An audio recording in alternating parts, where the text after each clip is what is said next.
大家好，我是猫语。我本身对李诺持中立态度，但你们知道为什么有些人讨厌李诺吗？李诺第一次出现在2016年探险者协会扩展包，那是炉石首次跳脱魔兽世界的框架，开始自己的架空世界。大家也不用看官方文章写得很复杂，究竟是什么原因？我这边讲白话点，我的理解是，炉石已经能靠自己营收，与其被卡在魔兽世界的世界观，不如并行魔兽世界人物与炉石自创角色。于是李诺诞生了。我认为李诺这张牌的设计相当有趣，回满血在当时来说非常强大，但又限制玩家排堆不能有重复的牌。很多人现在看来可能不觉得这有什么限制，但你要知道，炉石多年前没有这么多强力单卡，很多重要的卡只能放一张是一种强力限制。李诺被玩家放进许多职业当中尝试，最后因为术士稳定的抽牌能力而脱颖而出。最先开始天梯只有术士玩得起李诺，当时有一个常驻天梯前段的实况主说李诺术就是一副靠赛牌。当时的我没有现在这么理解炉石，但当时的我认为李诺术是需要技术的。不过随着时间递移，我越来越能理解炉石，也渐渐能理解那个人为什么会这样说。先说说现在的我对所有李诺牌组的评价吧。我认为不是每一副李诺牌组都很难，不需要技术的李诺牌组比比皆是。我等等会点名一些不需要技术的牌组，但我同时也认为不是每一副李诺都乱打就能赢，这我等等也会谈。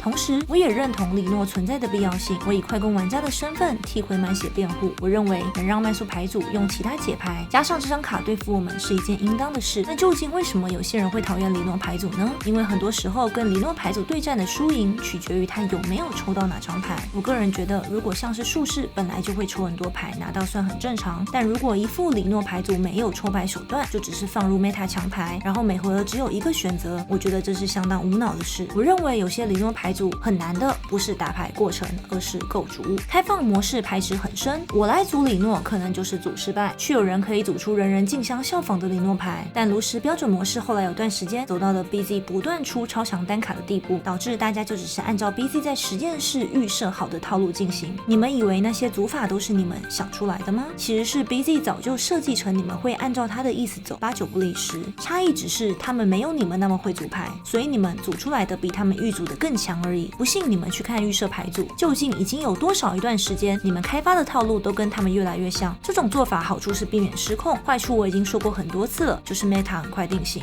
那段时间有些人怪罪超牌网，我认为根源应该不是资讯发达，而是 BZ 自己的选择，而设计团队很可能连自己做了什么都不知道。像是 MSG 出了卡扎克斯，只有黑魔会能放，所以当时就只有术法木可以玩李诺。坦白讲，我认为当时的李诺并不无脑，后来的58木 DK 机关枪连发也不无脑。你若不信的话，我就问，用一句话教新手卡扎什么时候选几费以及为什么，用几句话简单概括李诺木对战其他牌组的重点。观看这影片的人少说有一半讲不出答案，讲得出来的玩家当中有多数会讲错，但不知道自己观念错，剩下讲出来且讲对的是天梯前段玩家。我刚刚不是说要点名无脑李诺牌吗？我现在来点名，我就不谈我只玩几场的牌组，讲一些我玩比较多场的李诺牌。无双烈在当时的标准就是一副无脑牌，没有李诺是因为李诺退环境。开放还有一些李诺牌也是打牌过程简单，构筑难，但我不想一副一副点名。我知道李诺的拥护者相当多，开放拥护者们喷我。另外，我希望大家能明白，每个人的美好年代都不同。由于更早之前已经活跃的玩家多数已经离开炉石，现存活跃的玩家多半是2017后加入的玩家，所以很多人认为西瓜树、58木等等牌组的年代是炉石黄金年代，导致只要这些时代的牌组不能玩时，就会有人希望把开放的牌削弱到这些牌能玩。但我要告诉你们，李诺树最先开始还有可能会被巨人树玩家嘴呢。如果当时的我们也跟你们一样，总想着把晚来的牌削弱，那你们根本就不会有机会在开放模式玩到你们新手时期能玩的牌。所以凭什么要削弱到李诺牌组能玩的日子才是美好年代？我要在开放玩人龙术、奴隶战、蓝龙贼还不能玩呢，那为什么当初不把那些牌也削弱一下，改到这几副牌能玩呢？这样听起来还会觉得合理吗？如我之前多次所说，我希望大家能善待晚来的牌组，开放模式是大家的，只要没有坏掉的 T0，你要接受牌组本来就会渐渐消失在历史的洪流中。欢迎在底下留言告诉我你对不同李诺牌组的看法。我是猫语，下次再见。